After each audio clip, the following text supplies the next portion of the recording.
Oh, and that's a bad miss. Hello and welcome to 147, a YouTube only web series. And that's why Dan looks like he's coming from Kabul. Dan, this is the one time I needed you to have good visuals. What's going on? Left my camera at home. As But when the you're on the move, following the snooker, that's what it's all about. Thank you, Dan, for mentioning snooker there. As the name indicates, we wanted to stick with the numerical theme, but we've gone for 147 because this is a snooker only That will be YouTube show. 147 minutes long. You might know us, probably not. If you're one or two people, you might know us from the 15 podcast In Brazil. where we review films. This time we're not reviewing snooker players. We're keeping that judgment. Don't worry about that. The judgment is very much staying, and we're just going to be shooting from the hip. Shooting from the pool cue. Very good. Oh, none of the jaws. Back of the pocket. As you can probably tell from the intro, this is a little bit off the cuff. I was about to say this is going to be looser than 15. We're going to have to take some going to get there. We're going to jump on the 15th page as well because we can't be bothered starting a new one. So this is just going to periodically show up. We're going to show up only for the Triple Crown event. So for the World Champs, for the UK Champs, which is in November, is it? December. And then for the Masters, which is like turn of the year. So that's when we're going to be doing it. So if you don't like this, you'll have to put up with us until the turn November. of the year.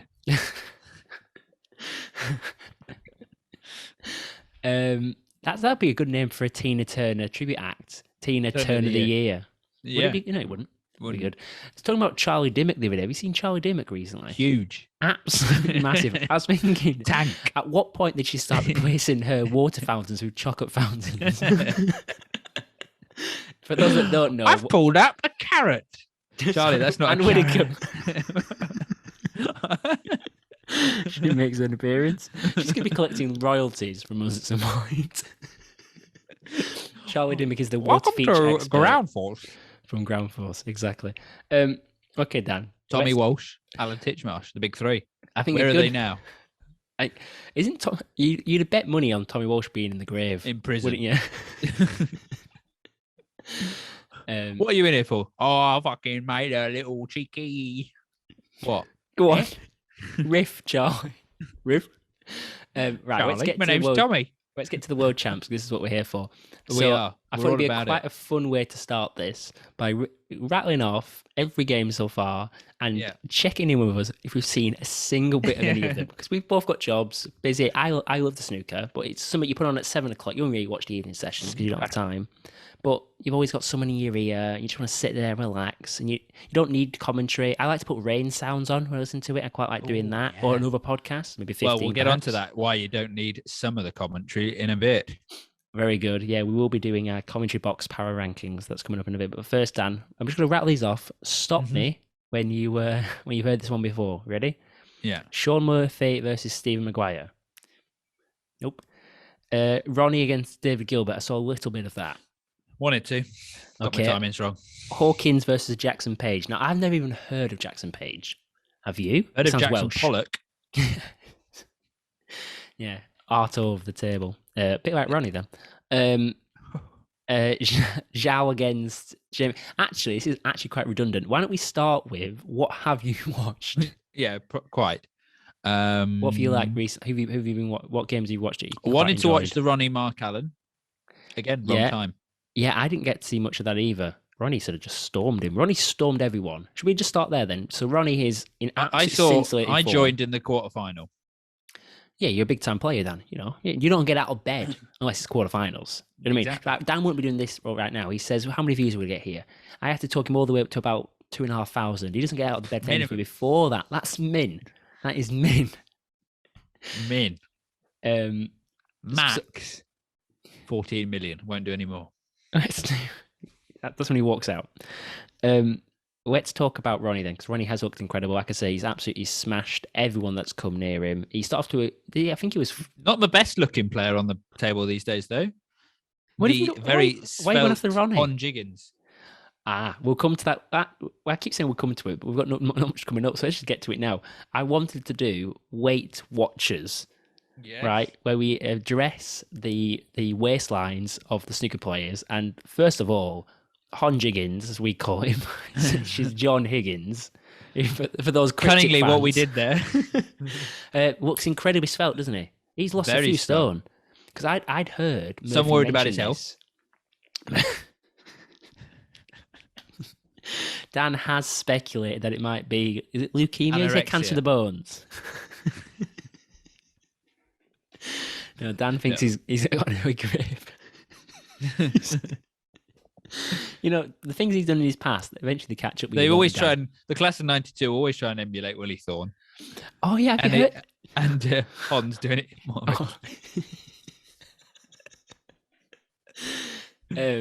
Anyway, it's like when they say, he's playing my granddad. He used to play pool and you'd pot somewhere. It's like, oh, we've got a magnet on that ball because your weight goes into the pocket. Imagine like Hon doing that towards the grave, just absolutely flying across the churchyard. He has to have a retainer. Can't drive past graveyard. But anyway, dearly beloved, we're gathered here to see the funeral of Agnes Blamires, the 85. Who's that? Who's that? As though they wouldn't swear. As though they go, shit, fuck. Who's that? Who's that over there coming towards the grave? Incredibly rapid. He's looking very svelte. But seriously, he looks really good. He does. He must have lost it. Like, come on, like 3 stone. Although his head now looks more potato-like. Yeah, his head hasn't lost all the weight. Like any personal trainer worth their salt will tell you, you can do as much exercise as you want, but you can't target areas. The fat just comes where the fat comes. And apparently the chin is where the fat's needed because he's staying there for Hon. Dan, with the influx of Asian players, you know, Hon Higgins could be a real person in 20 years. Yeah, very That's much not good. Racist. I didn't go there. You okay? Hesitant though. Thanks for putting that in the audience's mind. Have a drink. You're staring at it long enough.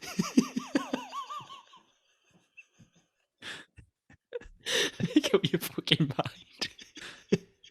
In the words of the great snooker sketch, you could put a goldfish in that bowl and it wouldn't even die. I thought you were going to do if it's going to get any bigger, he's going to start choking it. A fantastic line. I was thinking playing a boner. Okay. Specifically Hon. A lot of comedy has gone around Hon.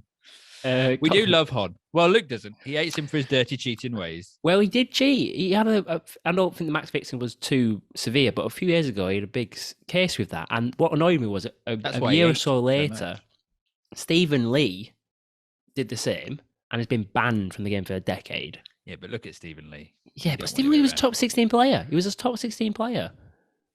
Only because he ate 3 of the others. Yeah, he was 19 initially.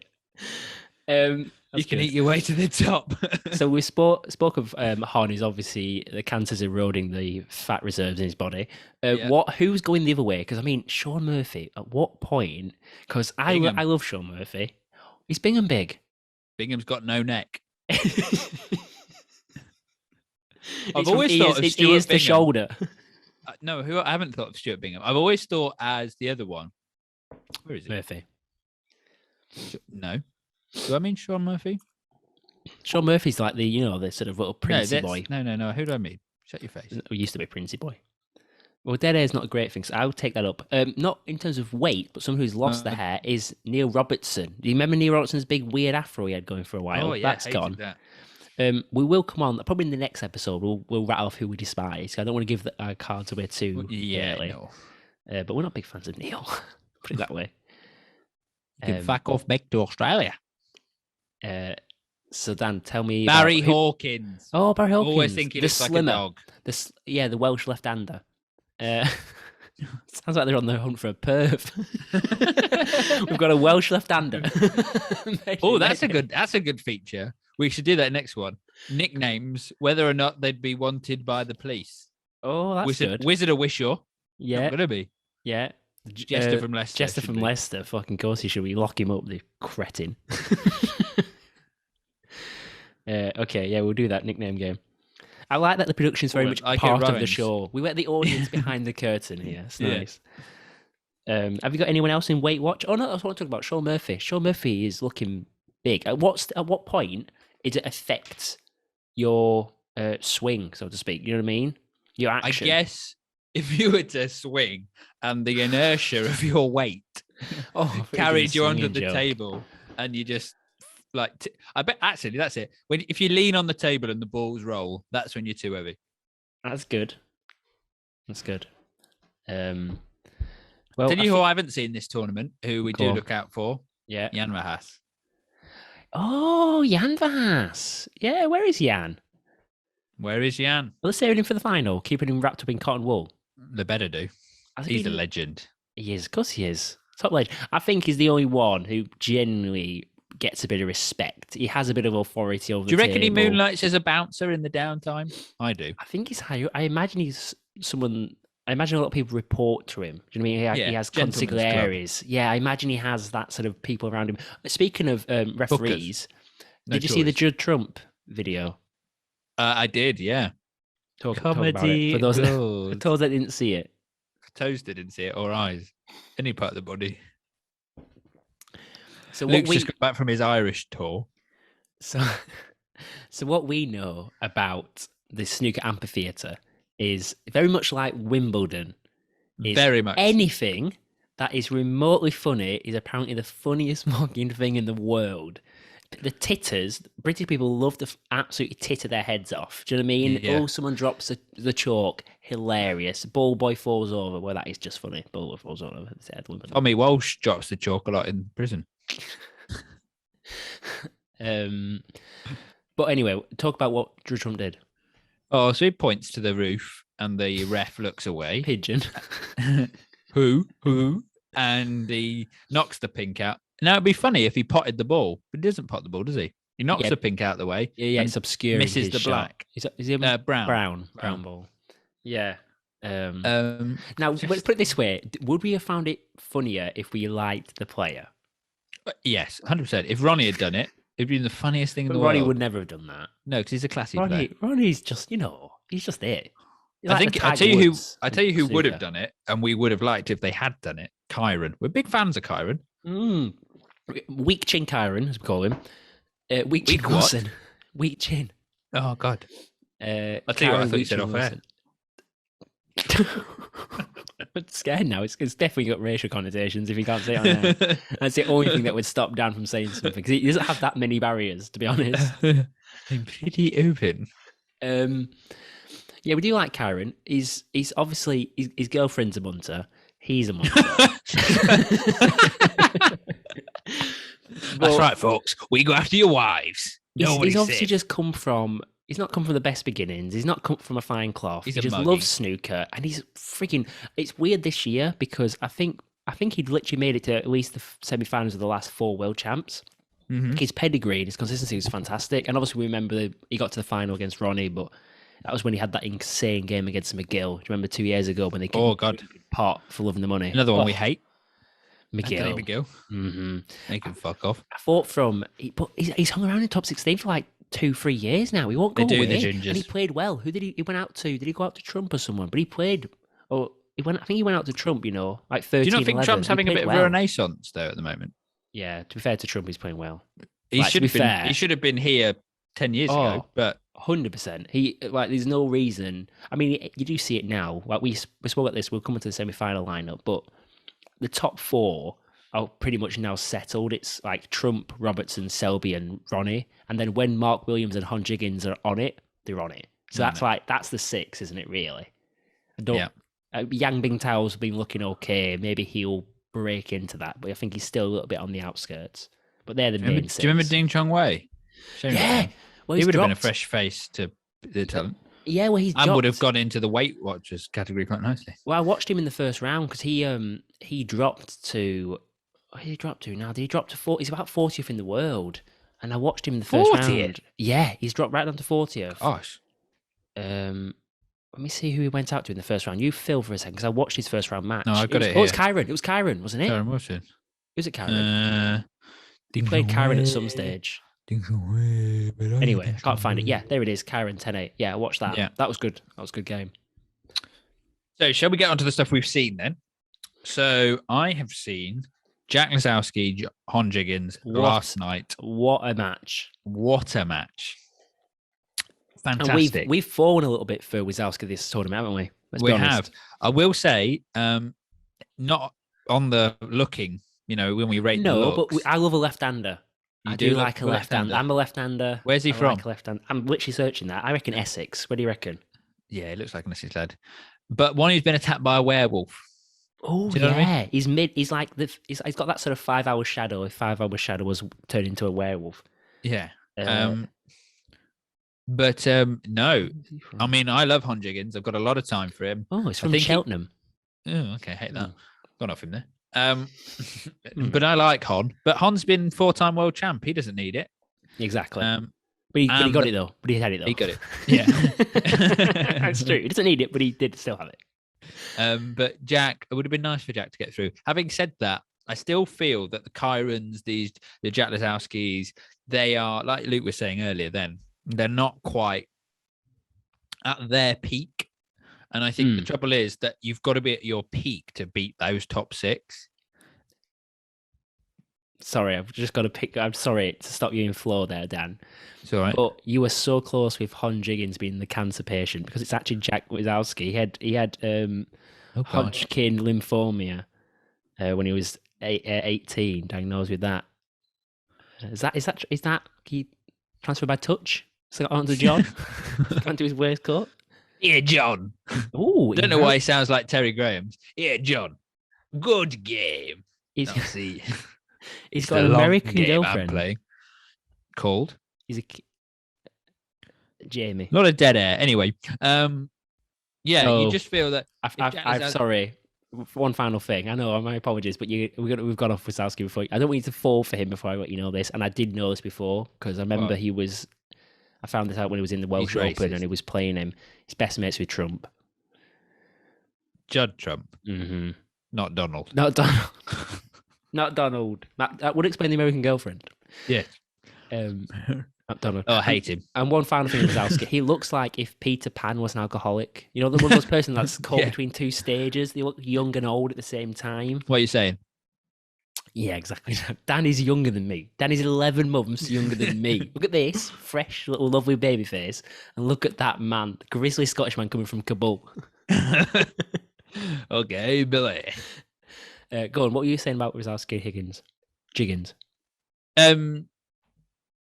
Just that the game was fantastic, wasn't it? You saw it. You should have stayed up to watch the end of it. I did feel for him, but it was just a moment of composure that he dropped and missed that shot. And Hon Higgins does what he does perfectly, which is proven why he's still here after 30 years, which is he was ruthless, he committed that, that strike. And you just knew the moment he went down to that table, you knew he wasn't missing those balls that he'd lost. And I think Jack did as well. So yeah, it can be a bit of a shark on those one-table visits. Also, what it shows was it was perfect atmosphere for great snooker. It's a later evening session. The crowd are sort of on one person's side, which is fun because if they're behind, it gets quite raucous in there. And I like that. I know Jan doesn't always settle for it, but other referees you can get away with it a bit more, especially when Ronnie's playing. People screaming Ronnie. And then also you want people to miss. Yeah. It's just big break after big break. Yes, it's good. You enjoy the snooker, but you want the tension. You don't want someone to come to the table and you think, oh, that's that frame over. They can just miss at any point. And, oh, that's brilliant. Because the nerves were getting to them there when it was around 10, 11, well, 11. Yeah, 11. John was fucking up. There's no mince our way around it. No. Who does mince their way around it to the table, so to speak? Some of the yeah, Marco Fu. If one had their arsehole bleached, it's got to be Marco, but only for cleanliness reasons. You know what I mean? Is that cleanliness reason? Does bleach your arsehole mean you shave it, or does it mean you actually bleach it white? I don't really know. I think I think it is shaved by the bleach. Yeah. I feel like Kyron does it for kink. Honestly, Kyron's got skeletons in his closet. 1,000,000%. What else have you watched that you've enjoyed? What else have you seen? Nothing else. No, I saw a bit of the Judd Trump Bingham. Bingham's got no neck and Trump's just Trump, isn't You've used that one. Bingham's no neck. Mainly focused on the neck. Did you see Neil Robertson's 147? I caught a bit of it, but it's Neil Robertson, isn't it? Yeah. And the one interesting thing about that was, so he got the 147. I'm like, oh, good. It's usually about 15K, isn't it, to get? I thought 15K, nice little earner. And the commentator was like, and now he's going to share that with the other person that got 147, right? Who The else other got person was in the 147? qualifiers. It's a bit like, Oh, in it, and didn't even make it to the main draw. It's Graham gosh. Dott, the Was it? slowest fucking snooker player in the world. I hate Graham Dott when he has that fucking plaster on his chin because he rubs his ring against it like a fucking dweeb. How long was that 147 Graham Dott? Slow. I reckon it's got to be up there. But yeah, gets any bigger, I'm going to start choking it. I reckon it's going to be the longest 147. Fucking Graham Dott. Rapid, you got through that. You know. Have you seen anything else? Obviously, we've seen a bit I've of got some snooker. huge news. Huge news. Okay, one sec. We'll put a pin in David Grace. I was going to go into David Grace UK Championship. Today is the 28th of April. Yeah. And this was released at 25 to 5. BBC to axe snooker commentary stalwarts John Virgo and Dennis Taylor next year. Are you joking? No. This is from the Mirror. The BBC are set to... that's not the most credible. No. Set to report... It's on 2 websites as well. Set to axe commentators John Virgo and Dennis Taylor after the 2023 World Snooker Championships. Back in September, Virgo revealed that the BBC had told him that this year's World Championship was to be his last, along with Taylor's. However, the Telegraph claimed that Virgo and Taylor have been granted a stay of execution to 2023 by the BBC. What? Why? To be replaced by who? Well, not fucking Rob Walker. That's who I've got on my list. That was the great one I got. The point of snooker, right? I don't like cricket, but I think the point of all sports. That's a word I've not heard in a long time. We should get people on this. Actually, there's quite a lot of famous celebrities that are really into snooker. David Mitchell's a big snooker fan. Stephen Fry's big snooker fan. Serge from Kasabian, big snooker fan. You know what I mean? There's a lot of the guys from Tweeters, big snooker fans. Yeah, there's a lot of big snooker fans. We love it. But the point of snooker, we've named 5. Hey, come on, that was good. Off the top of my head, that wasn't bad. I think Lucas Frost is one. Who's Lucas Frost? No, Lucas. Not many Fox. Lucases. Lucas Fox. Oh no, Fox, not Lucas. The guy who went for mayor in London, the Bell End. Jamie, he married Billy Piper. Yeah, Damien. what's he called? No, Liam. Not just Luke. No, what is it now? It is Fox. Fox is his surname.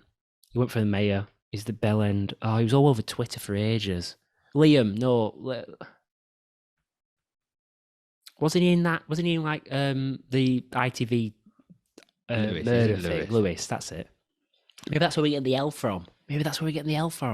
Maybe. Anyway, whilst you look into that, me and Dan have been to the snooker a few times together. One of which Lawrence. I knew it should have been a tough name. Should have just gone that angle. Is David Grace. We went to watch David Grace beat Gould. Matthew Gould. Something Gould. David? I thought it was David as well. Yeah, David Gould. Martin Gould. M. Well done, Dan. And we saw Martin smoking outside. I remember seeing him chain smoking as we were trying to get into Barbican. I was talking about that day as well. Actually, go on. Today. Well, my grandparents were down and we were talking about the snooker, and Grace isn't the biggest fan. And I was telling her who we like and who we dislike. My grandma said, I don't like it when people are playing safety play all the time. I want them. And my grandma said, yeah, she only likes it when they're whacking the balls in. And I thought, I'm touching on that. Yeah, was that coming from his chin? But he had a plaster on it, actually.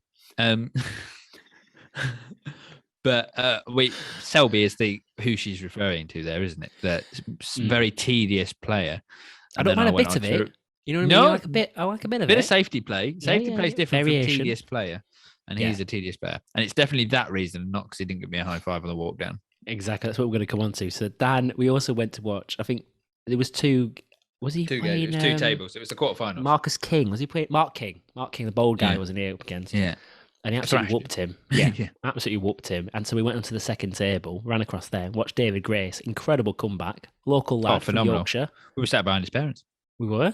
Sat behind his parents. Went out for a drink with them afterwards. Can you imagine? Let's just say his fiancée is not his fiancée anymore. It's his wife. They're married. What I wanted to touch on with this cricket thing, which links into John Virgo and Dennis Taylor, is part of the experience is just the relaxation of it. You know, it's almost therapeutic watching snooker. You can relax. Yes, it's tense at the same time, but it ebbs and flows. You know what I mean? And sometimes it doesn't even. Sometimes it doesn't even have those peaks. You know, it just plateaus for the whole thing, and that's fine.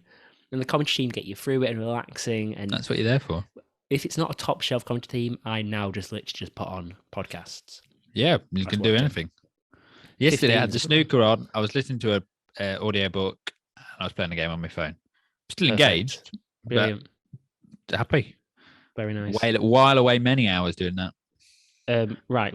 Shall we then play the game? Let's get to the game. Yeah. We're going to rank. I've got a list of 10 snooker commentators. We're going to rank them for you. And then I think we're going to skedaddle for today. That's it. Perfect. Right. Why don't you? I don't know what the list is coming here. So when you put them out, I'm instantly going to chuck them somewhere on the table. Give us an initial number. I think. So vocalize that for the audience. Yeah. If they're here, God. I don't care if they are or if they're not. To be honest, well, don't insult them. The few that are. Okay. In the middle, Jimmy White. Ever heard Jimmy White? I needed a 10th spot. Ever heard Jimmy White commentary? No. I mean, the thing about Jimmy White is we see him. He always keeps going to the qualifiers of the World Champs because he's gutted he never won it because he was a coke addict in the 90s. But and now his sobriety's hit him in his late 60s. I've never heard him in the box. Apparently does it for Can we chuck him out? Can we chuck an extra one in? I haven't got anyone else. You rattle them off, maybe. Oh, what about Scottish Alan McManus? Got him in. He's next. Where are you putting Alan? Alan's a solid-ish, like a 6. Yeah. If one's top spot, 6. 6 in my head. That's what I've got for Alan. Okay, we'll go Sean Murphy then. He's taken to being in the box a bit. Yeah, this is the thing. We mentioned this a little bit before. I took pause from him a little bit. He seems a little bit reticent. It seems like he's finding his feet. You know what I mean? He seems a bit trepidatious. Yeah, but he's a nice guy. He's a lovely guy, and we've said that we called this, signposted this like years ago, that he's tailor-made for that spot, right? Absolutely. And he needs to be tailor-made because nothing is fitting that waist at the moment. Christ almighty. Nothing off the shelf. But exactly nothing off the rack. The rack, yeah, very good. Hey, very good. But I don't know. He doesn't. Do you reckon when they mark his suits out, they don't use dressmaker's chalk? They use. Yeah.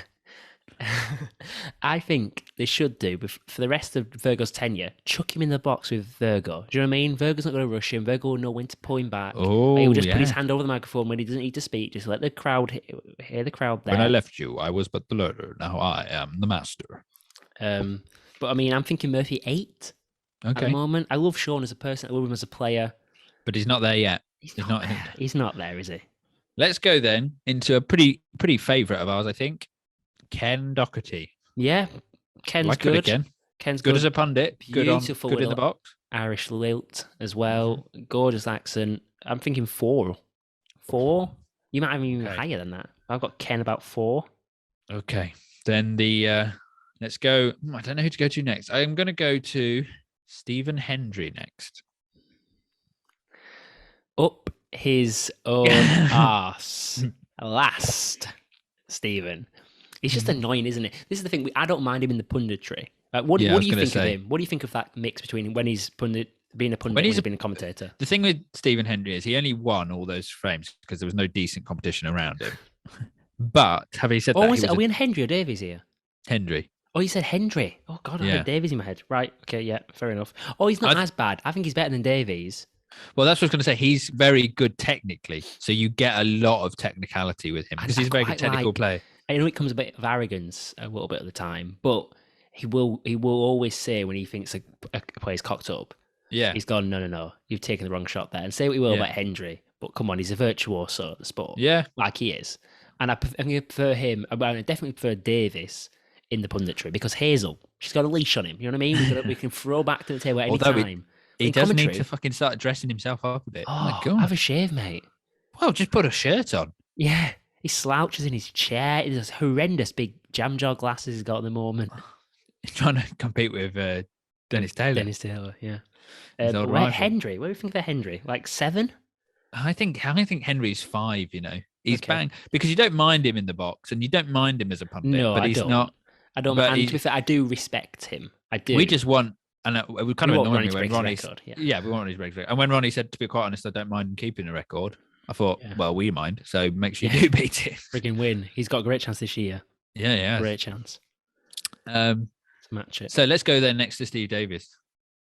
Yeah, annoying. Like I said, when you've gone for long form, when he needs to fill silences, he needs to almost talk. You get more of a personality when you're doing punditry. It's just about analysis. Tells what you're seeing. Tells a little bit about your own experience in those situations. Fair enough. I respect him there. Come on, he's won 6 world champs. So I want to hear what he says. But when he's in a commentary box, you've got to be funny. You've got to have a bit of personality. You add colour. You're adding colour, aren't you, to the situation? Flavor. Yeah, it's just. I don't like him. I don't. And the worst are the VT little bits between mid-session intervals. Talk about wooden. Cue up your ass. Exactly.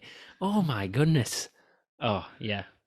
Poor. Yeah. I'm thinking I'm going to put 9 because Jimmy White's at 10 because I've never actually heard Jimmy White in a commentary box. Okay, I'm going to come back with you with a contender for number 10, Rob Walker. Oh, skin crawlingly bad.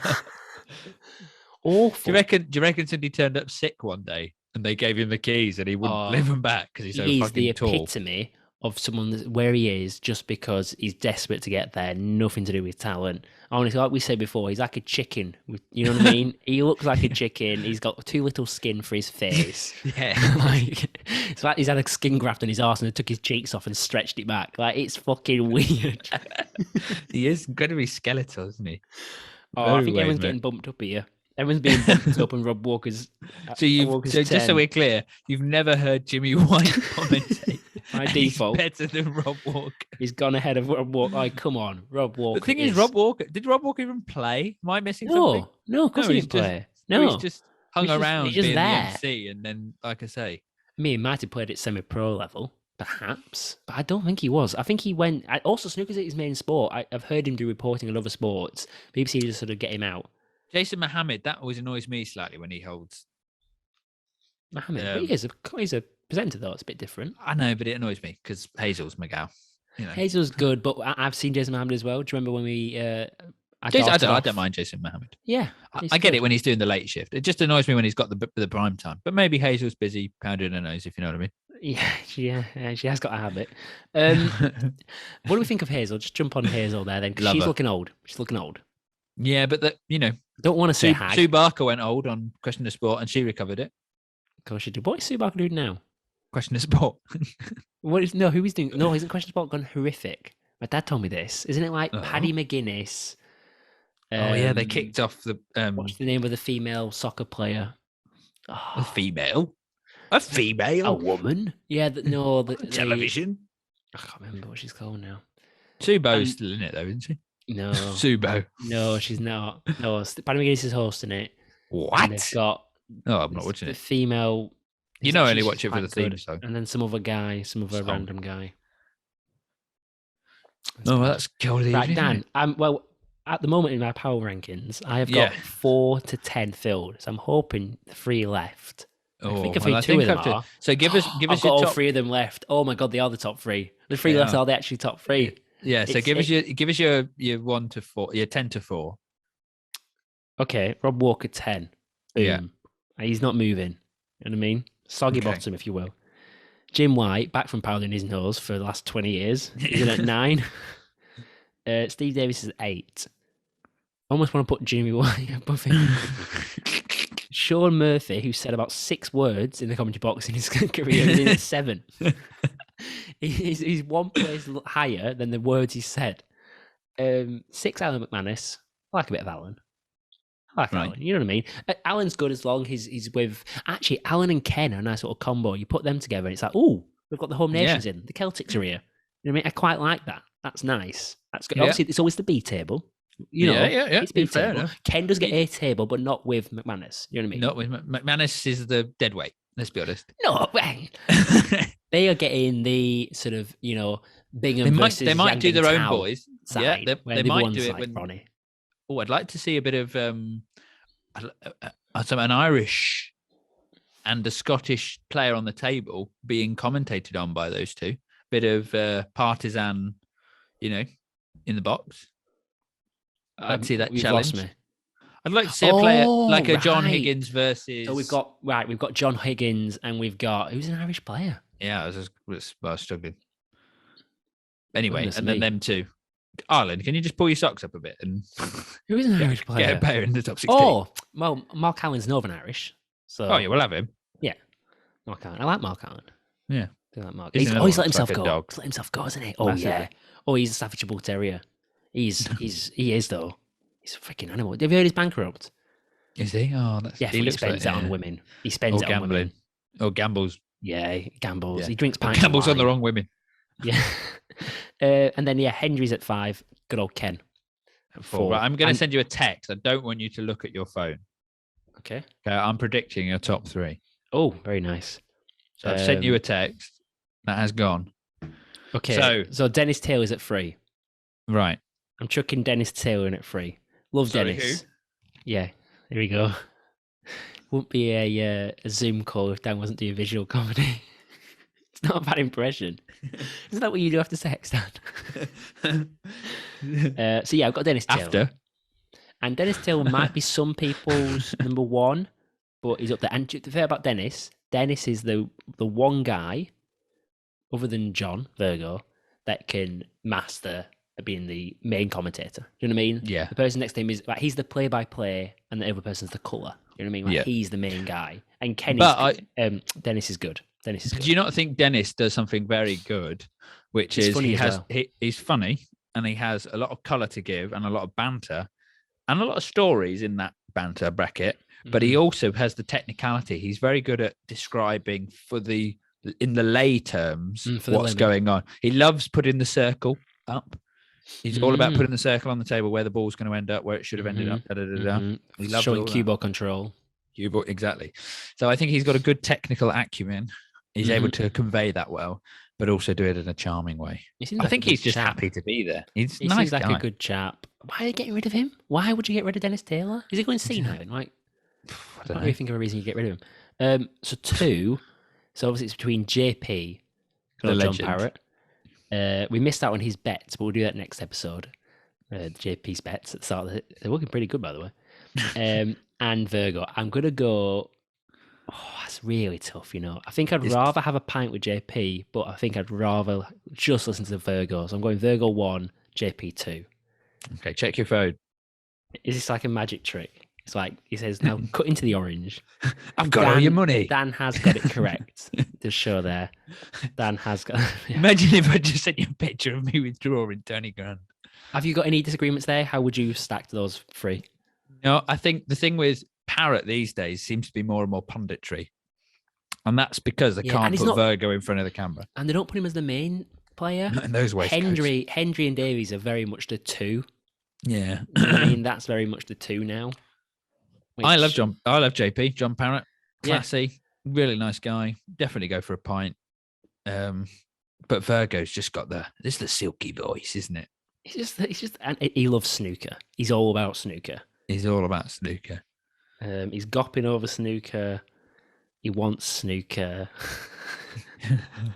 I'd probably agree with you. I'd probably bump McManus over Murphy, unless you didn't. I think you actually had that.